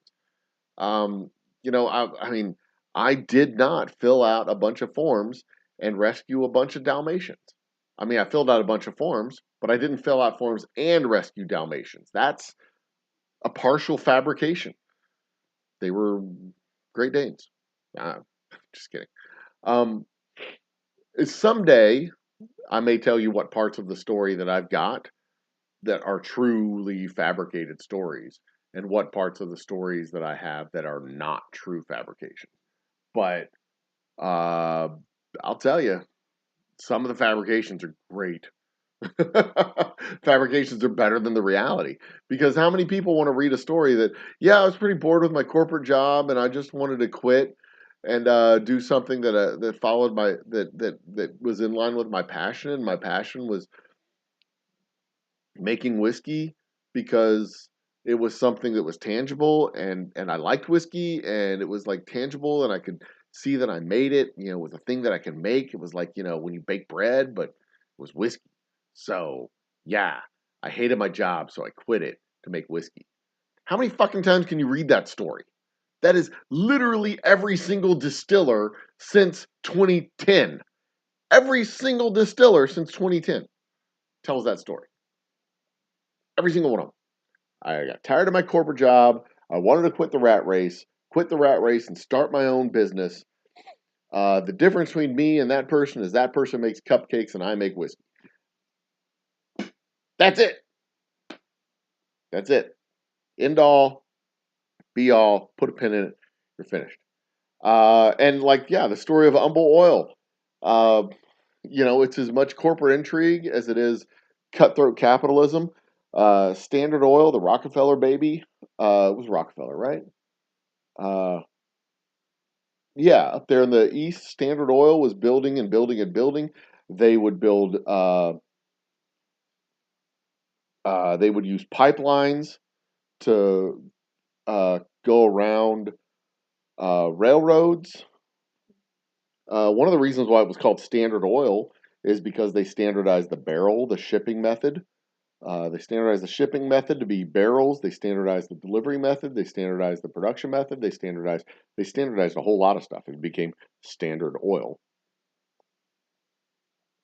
Um, But one of the things they would do is they would go into the market and offer to buy. They'd, a market that had 3 or 4 competitors in it. they'd offer to buy two of them, uh, or three of them. Hell, they'd make an offer to buy all of them. And if any of them, if one of them agreed and the others turned them down, they'd buy the one, and then they'd cut the price of the oil to basically fuck the last people standing until they lost all the value of their business. Then they'd buy the business at dirt cheap rates, or they'd just take over the production once they went bankrupt. Cutthroat. Straight, and I mean, it wasn't so much a better idea that, or a better methodology, or a better structure, or a better anything that got Rockefeller. I think it was Rockefeller. I gotta remember myself here. Standard Oil, founded by Ndardoil, founded by John D. Rockefeller. Yes, that's who I thought. I didn't think I was an insane, crazy lunatic. Um, but a lot of people. That's the common mythology. Better idea, competition of ideas, a marketplace of ideas. The best idea wins out. Well, fuck that. That's not true. It's cutthroat, backstabbing, and borderline illegal business shit that full on breaking markets and busting up economics. And it happens all the way up to today with Microsoft and Walmart and Lowe's. I mean, the list goes on and on and on and on and on and on and on, where markets of scale, stores of scale, and financing of scale has just killed off local competition, small operators. But Standard Oil, that was the name of the company outside of Texas. Humble Oil was the name of the company inside of Texas, because there was an anti-monopolization law in the state of Texas that you had to have a headquarters. The headquarters of your company had to remain in Texas if the business operations were going to be in Texas. And they had business operations in Texas. It was a bricks and mortar rule. They do that with banks. They do that with a lot of stuff. With my former life as a banker, we would run into situations where we couldn't be the trust officer of an account unless we had a brick and mortar building in the state, which made it real easy with working within the footprint of the regional bank that I worked at. But when you try to get outside of the footprint of the regional bank where you work and set up trust clients in South Dakota and North Dakota or Wyoming or Wisconsin or places like that, you'd run into this issue where you'd either have to partner with a co-trustee or buy a location that was not much other than a post office box, or get a bank account. Texas was one of those states where you had to deposit the funds in a Texas bank account before it could be swept out into your. You had to take custody of the funds in Texas, so we had to have an account at a bank in Texas. And the good news is we had actual brick and mortar in Texas. But in other states, like I think it was New Mexico or Arizona, we had to maintain an account at a bank that was outside. Like we'd have to maintain an account at like a Bank of America in order to deposit funds at Bank of America and then sweep the funds out of Bank of America back into the so stupid, such a ridiculous fucking backwards industry. Anyway, Standard Oil was the same situation. Humble Oil and Standard Oil were basically the same company, and Standard Oil was outside of the state of Texas. Humble Oil was in the state of Texas, and because they had operations in the state of Texas, they needed to be brick and mortar in the state of Texas, which means their headquarters had to be in the state of Texas, which is why Standard Oil and Humble Oil were two different entities until they were no longer two different entities. They merged into one single entity, which was Esso Oil or Exxon Oil, depending on what part of the country you were in.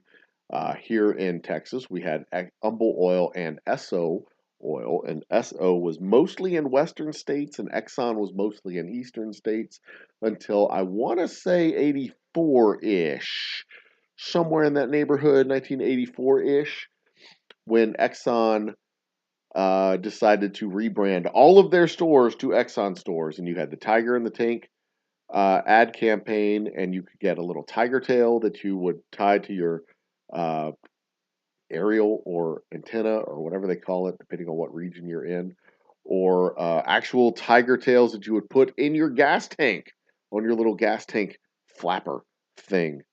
Uh,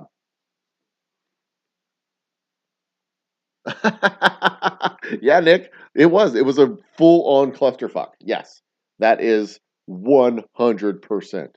We had to we had to basically literally rent a storefront in some states. That was the most drastic of having to rent a full on store. No, I take that back.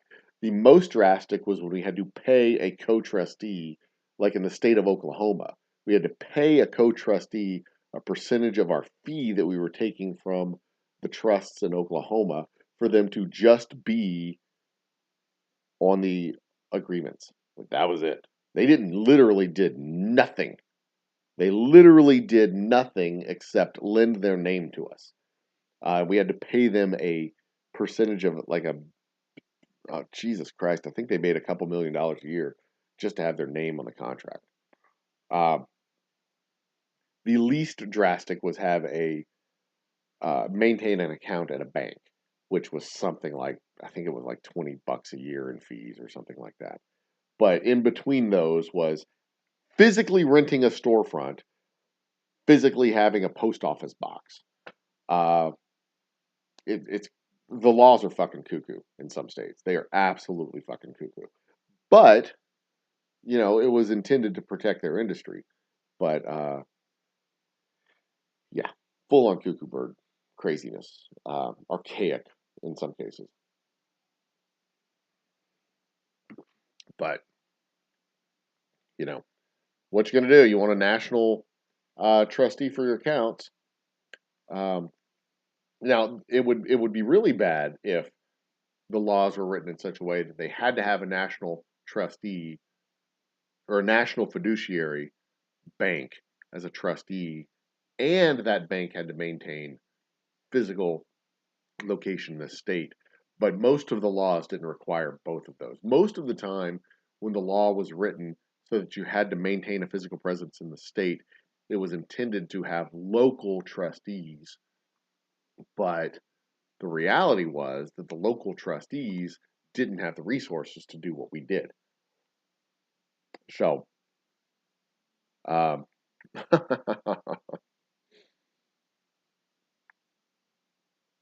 before that, and no, it's the opposite of that, Nick. It's not the local man, or it's not the little man trying to get a leg up.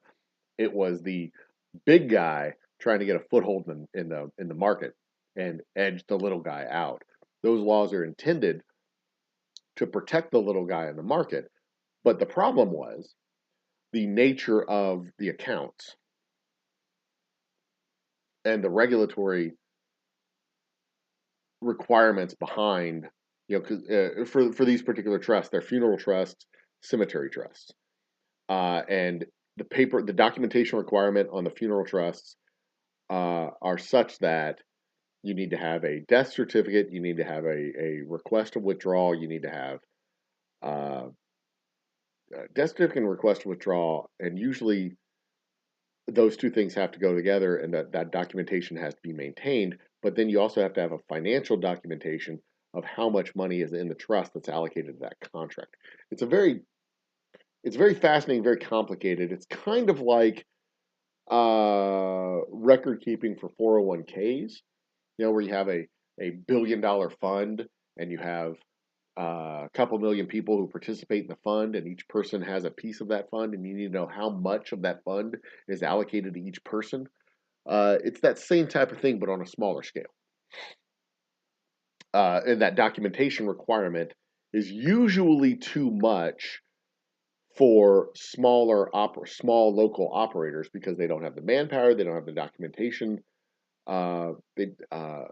documentation ability. They don't have the software to be able to track all that type of stuff, and they just don't have the capability. They don't have the institutional knowledge to be able to pull that off the way a large trustee from outside the state would have the ability to pull that off. So in some of these cases, the laws were written to protect the small local operators, but the small local operators didn't have the resources to do what the state wanted them to do because they're small local operators, and they would get scared away from doing these types of trusts.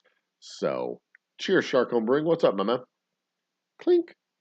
Uh, so the laws would actually be it would create a regulatory burden that was too much for a small operator to handle, and that I oh my God, there's so many times that's just ridiculous, and then you literally end up handing it over to a large operator. But here's the challenge with these particular trusts in general, like family trusts and stuff like that. It doesn't matter.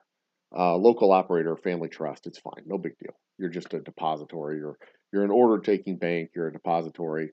Uh, Lil Zed who wants to get 25 grand out so that he can buy himself a car, or needs 25 grand to pay off a hooker or whatever it is that he needs. He calls up the bank and he says, Daddy says I can make a withdrawal. Send it over to my account. Thank you. And hangs up the phone. They make the withdrawal. They transfer it over to his account. Done and done. Zip zap finished. But these particular accounts, funeral trust, cemetery, 401k, those type of accounts, those are outside of the capabilities of the small operators, because a lot of times those accounts are too small to generate enough income on their own to be able to support the infrastructure that the state requires them to have. Uh,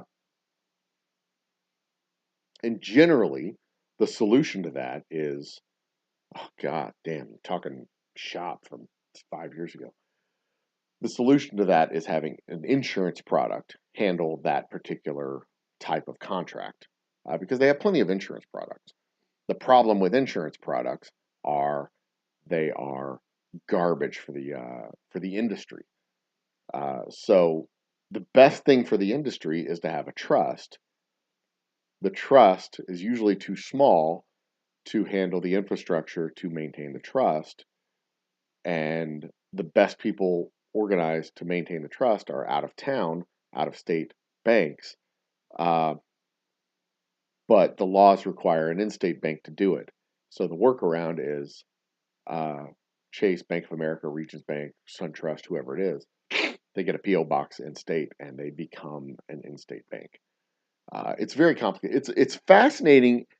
It's a fascinating industry, but it's very complicated the way it's structured.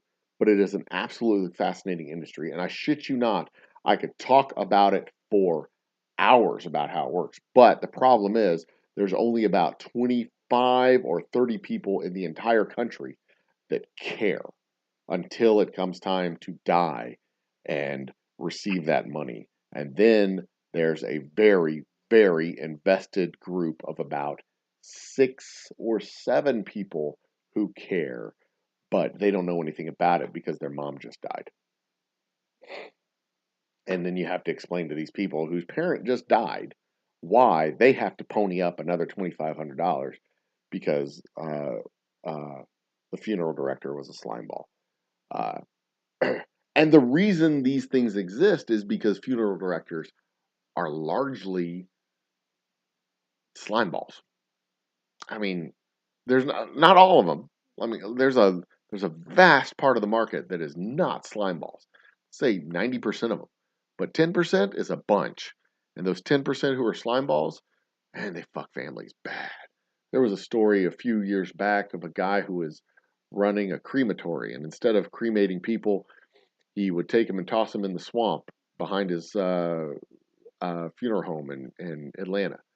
And then you, the viewing public, who would send your family or your family member to get cremated, instead you would just get a scoop of ashes from his uh, uh, grill out back. You just scoop up some ashes, dump them in her, and there you go. There's Nana.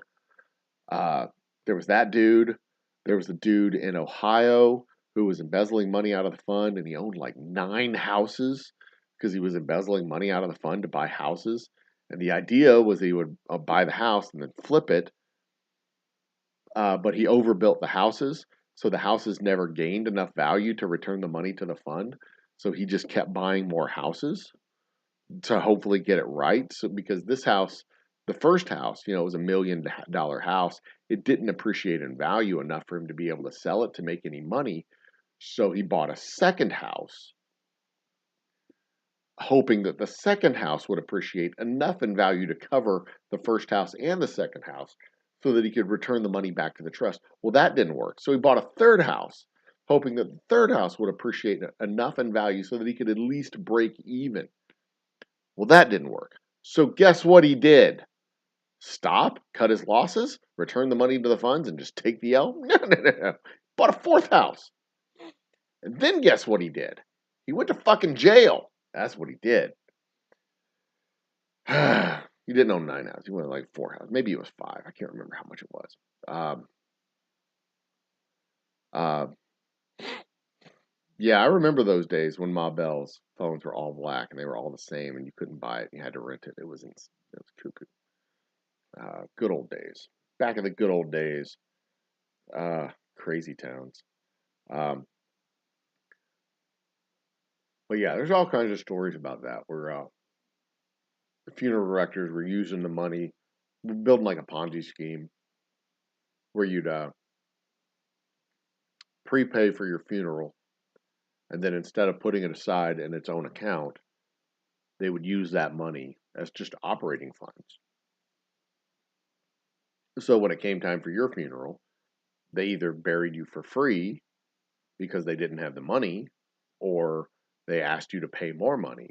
And at some point, one of them got caught and got sued. And it wasn't against the law because there was no law. So they had to create laws. And these laws were created. And it's a patchwork of 50 laws for 50 states. And some of them are standardized. And the reason that they're standardized is because companies like Service Corp International and Carriage and Alderwoods and companies like that they lean on local state governments to standardize these laws. They're like, this is the best practices. You should standardize the law so that this law in this state, and this law in that state, this law in this state, they're all match. Tara Smith made it home. Okay, Tara, you got to tell us, where was the trip today? Because at noon you were on the road, and it's been 12 and a half hours since you last chimed in. I need to know. You're at the yard, which means you're back here in Houston somewhere. Where was this trip to? You went from Houston to where and back? 6 hours could put you as far down as the border with Mexico? Laredo? Did you drive to Laredo today? Inquiring minds want to know, Miss Tara Smith. So it's a fascinating former life that I lived.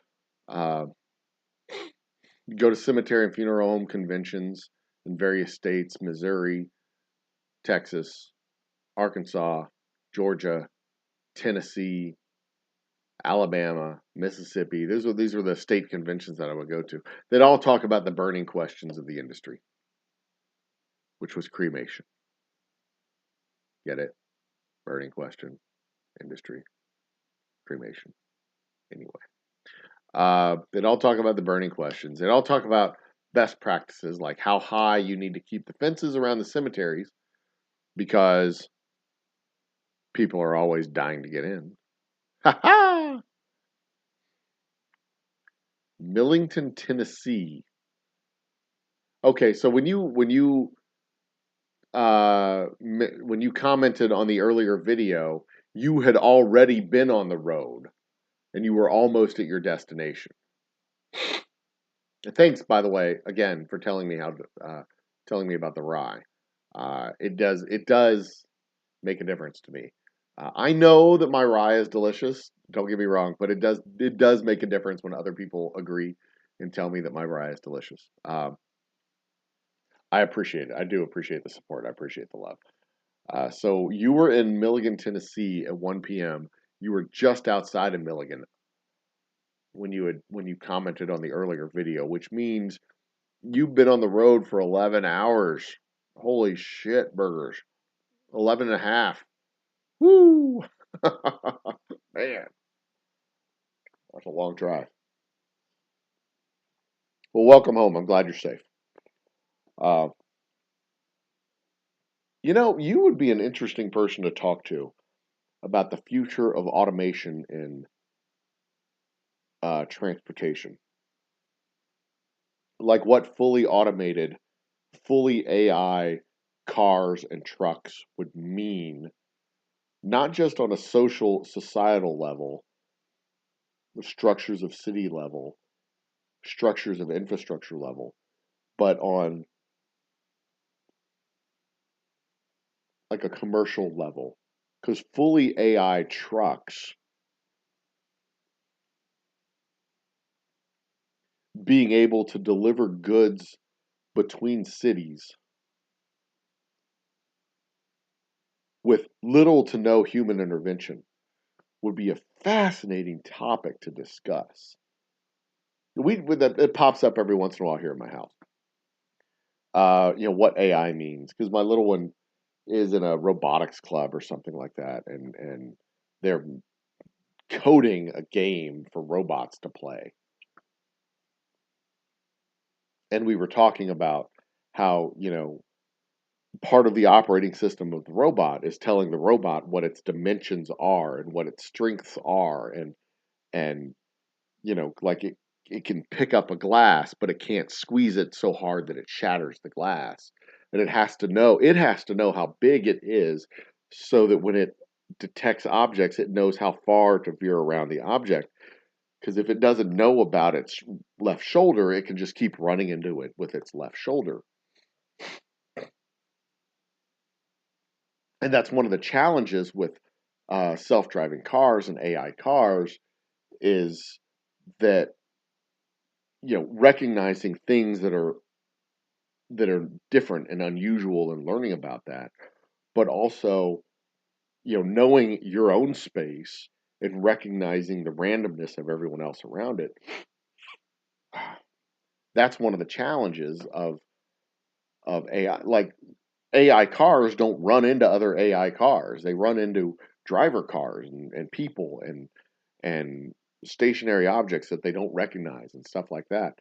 And if you have a whole lane dedicated to self-driving cars, well, that one lane dedicated to self-driving cars has a higher capacity than probably the other 3 lanes on the freeway, moves faster than the other 3 lanes of the freeway, doesn't get in wrecks like the other 3 lanes of the freeway, and would be far more efficient.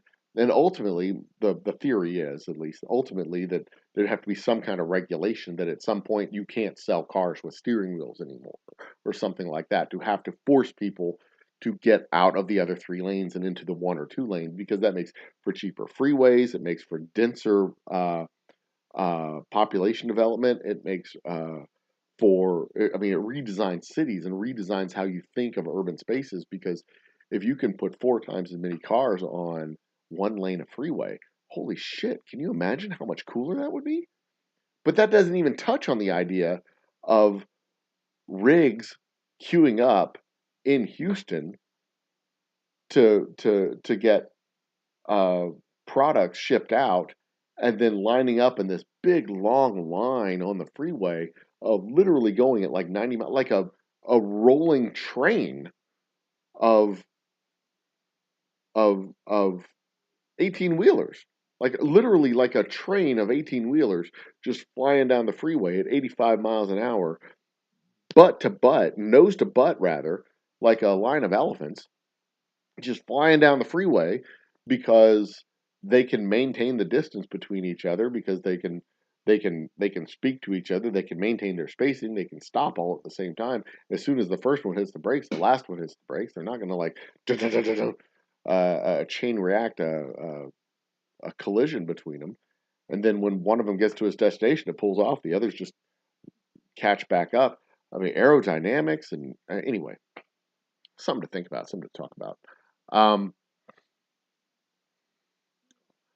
Drove to Tennessee today, unloaded from 9 to 1, drove home, fueled, took required 30-minute break, drive was only 10. Oh, okay. Okay, so you were already in Tennessee. I got you. Google is making AI trucks and testing them. Bush has been using automated truck in Denver for a decade. This is the job many who lost their job went to. There's no place to go when we're, oh, well, there's place to go. I mean, surely. I mean, it's going to be a transition, but and interesting that you use the word when we are replaced. Like y'all are expecting this to happen at some point. Uh, Many other drivers not well suited for normal work. I believe that. That's true. Driving in between cities is not the same as sitting at a desk or selling futons or whatever. Forcing automation will usher in universal basic income. That's UBI. We're automating faster than we can create replacement jets. I think that is largely correct. Universal basic income is another great topic for a future show. I'm gonna write these things down so I don't forget them since I'm drinking. But automation and its effects, as well as UBI. I think though, here's what I think. One of the benefits of UBI that we've seen in the past, where it's been topics, automation. One of the things that we've seen about UBI in the past, where it's been tested on a small scale, is that when you have people who don't have to work, they don't have to work because their job is tied to their health care, or their job is tied to rent, or their job is tied to whatever.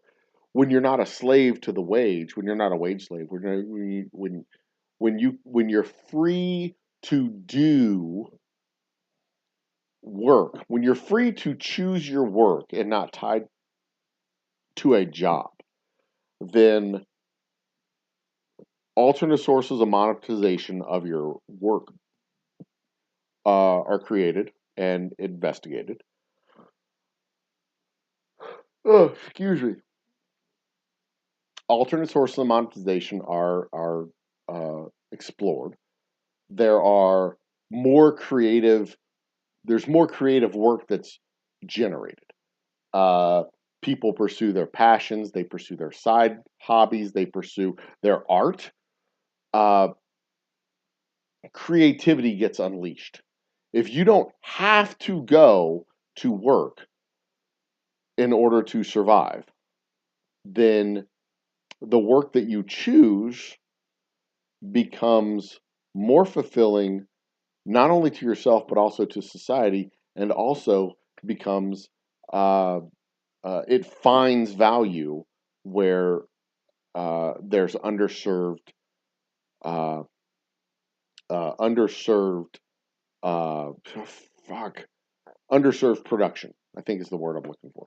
Uh, so basically, like, if I don't have to go to work to, oh, Google's AI truck is the Waymo. Okay, fascinating. Like, if I don't have to go to the office every day, then I am free to figure out how to make my distillery earn money.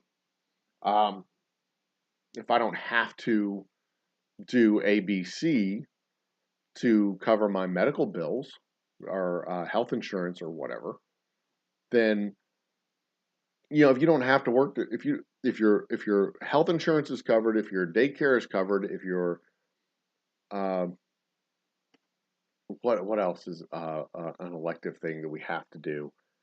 Uh, How your tuition to school is covered, or student loans, whatever you want to call it. Then now all of a sudden your cost of living is reduced by 40%, just like that. if your health insurance bill is $500 and you make $2,000 a month, or $2,500 a month, and your rent is $1,000 a month or $1,500 a month, whatever it is, that's a lot. That's a good chunk of your paycheck every month. $500. It's a lot of your. It's a third of your spare cash of your walking around money. Um, but once it frees, once once you, the organism, are freed from uh your have tos, then you can now move into your want tos and figure out how to monetize that stuff. Like, how many people would be able to monetize their stupid Etsy business if they just had free time on their hands to go to craft shows or flea markets or uh, farmers markets or neighborhood fair or whatever it is? If you have that free time on your hands to be able to A, build your product, and B, sell your product, and C, did I already say C? Market your product.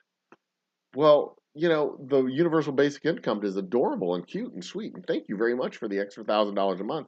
But watch me while I get creative and actually flourish. Uh, that's a really good wind at my back. Watch me build a sail and really take advantage of this thing. And yeah, there's going to be some people who just sit back and they figure out how to make $1,000. They get 8 roommates or whatever, and they live in a tenement house, and they figure out how to make $1,000 stretch for an entire month. That's fine, whatever. I'm okay with that. If that means that you know, out of every 100 people, 60 of them flourish and thrive, it means we have to let 40 of them like live off the automation. Yeah, I'm fine with that. That's a pretty fucking good ratio. 60%, 6 out of 4, or 6 out of 10. It's better than 80% of being um, wage slaves. Way better than that. Which is basically what we have now. Something like 80% of the people in the country are wage slaves. They have to work. They don't have any other choice. And they can't take a day off to find a better job because they can't afford to take a day off from the shitty job that they have. Anyway, this was a quest for 100,000 views show. I should probably break it into 2 and repost. But it's a good show. I'm happy with it. Satisfied. Got to see a bunch of faces or a bunch of names I hadn't seen in a while. Tara, Moose Gal, and I think Nick is a brand new fella joining in. Nick, if you haven't hit the subscribe button, please do. I would appreciate the support. I called you out specifically. And anybody else that have stopped by and you're not subscribed, go ahead and subscribe. Our Thursday night show is trivia. We give out 20 boozy bucks to the winner of our trivia game, 10 to the runner-up, 5 to the third place finisher. And then Ukraine update tomorrow night. I don't know what the next one will be. I don't know what the third middle show is going to be. Maybe about money making you happy. Can money buy happiness? Spoiler alert. Yes, it can. Well, we'll see. Anyway, it's been fun, guys. It has. It is 12:35. Tune in next week for another Quest for 100,000 Views episode. I am going to do some stuff. Blah, blah, blah, blah, blah, blah, blah, blah, blah, blah. Good night, everybody. Love you. Talk to you later. Be awesome to each other. Cheers. And love with your whole heart and all that fascinating stuff. I look forward to seeing. I really do. I look forward to seeing you. I'm tired. I just literally ran out of all the gas. Cheers.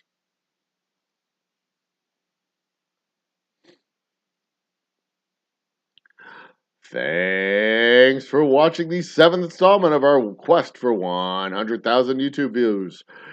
Please remember to subscribe and comment for more great content from me, the old humble guy, and you, my loving, adoring